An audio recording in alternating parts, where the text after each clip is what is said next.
off the dirty floor. So you go and stand underneath one of these things, if I can get anywhere near. See, and they've got wonderful drip tips, so down comes the water into your mouth.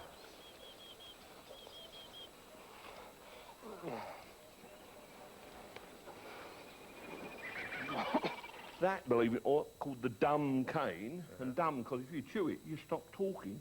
There is actually an anaesthetic in there. You see, so the jungle gave us so much of the food we eat and many of the medicines we got. So Tarzan, as long as he had someone to lead his way around, would have known.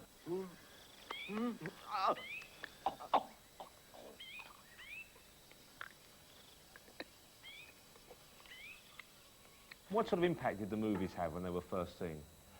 Well, there were no Attenboroughs, there were no Wildlife or One and things like that. So it was the first time, many times, the kids and the families had actually seen, you know, moving. They'd probably been to the zoo and things, but there they were in the jungle setting. And here was a guy who wasn't frightened of them, going around killing them, actually worked with them and helped them. So, I mean, he was the real first conservationist, wasn't he, who made us believe that animals were important, and the rainforest especially. In all your many trips to the many different jungles of the world, have you ever heard anything remotely like Tarzan's trademark cry? Some of the howler monkeys certainly do. Have you ever been tempted when you've been out there alone, no one looking, just to let rip with a Tarzan cry? Well, I have, but I mean, to get somewhere in this world where it is peaceful and quiet and there's only, even Bellamy keeps his mouth shut. What about a little burst? What about a little bit of your Tarzan cry for me right now?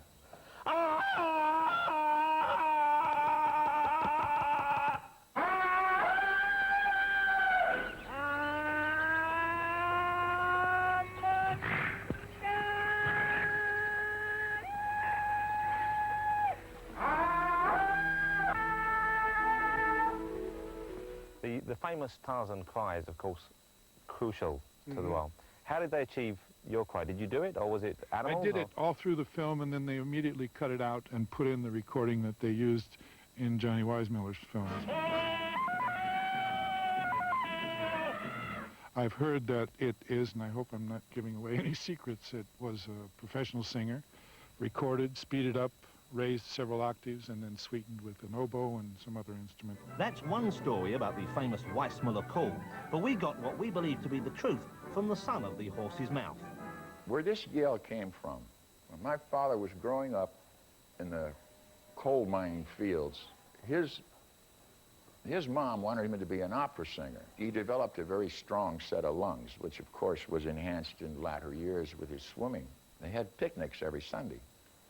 And at these picnics, they had all these yodeling contests. Well, the old man was trained for the opera, so the yodeling became kind of second nature to him anyway. So he became a pretty adept at yodeling. And then around, let's see, I guess he was about 15 or 16, he was goofing around, and he slipped on a picket fence that speared him up through here. It kind of numbed a couple of nerves up in here. But his voice never fully modulated. So then when they got into the Tarzans, they said, a writer came by and said, hey, Johnny, what do we do about this E-I-E-I-O stuff here on this victory cry? So they sat down and they worked this yodel out. And it sounded pretty good, so they kept it in there. Well, come on.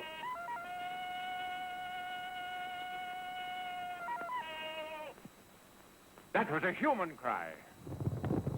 After the break, we'll be finding out how Tarzan coped with his jungle friends and dealt with the jungle rush hour.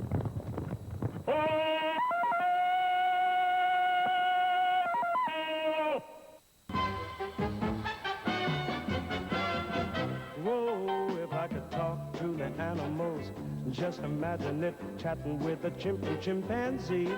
Imagine talking to a tiger, chatting with a cheetah. What a neat achievement it would be.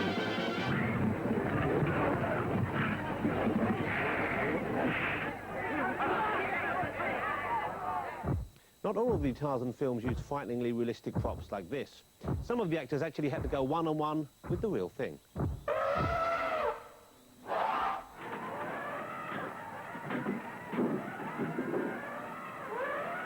Those were Indian elephants. They were supposed to be African elephants. Well, Indian elephants are a lot bigger, and they've got little tiny ears.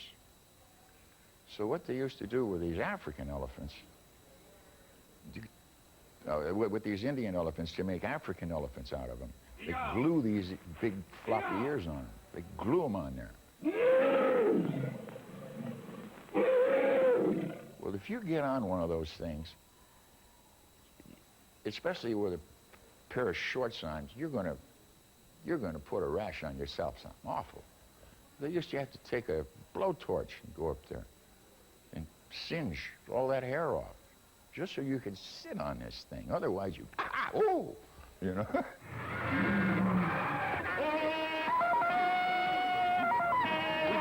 The elephants were my friends. We each had our own elephant. And I had a sweet elephant. She was called Emma. And I actually thought the trainers were sort of cruel to the animals because they have the animals have that thick skin the elephants have. So the only way they could kind of get at the elephant was to hit him under the trunk. I thought it was cruel. Anyway, when the film was all over, Emma waited for her trainer to come, and then she picked him up and stamped him to death. Elephant never forgets.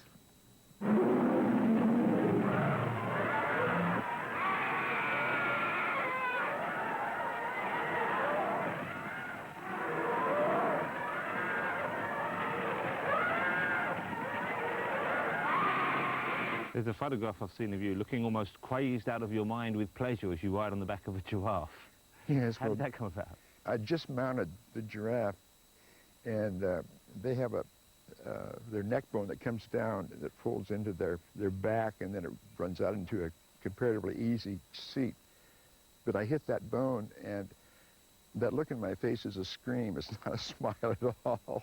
So, and it was in soprano, incidentally, and I usually have a pretty bass voice, but that one hurt.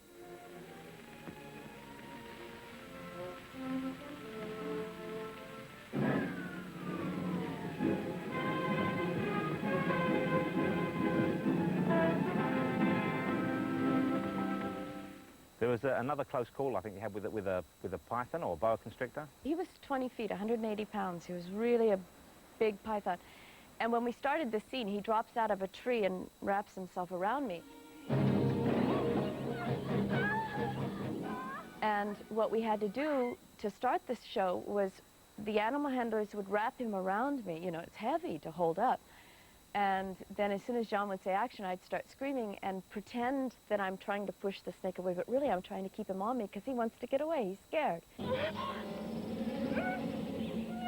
So we did that a few times, and all of a sudden it got easier for me because he was staying on me. He wasn't trying to get away.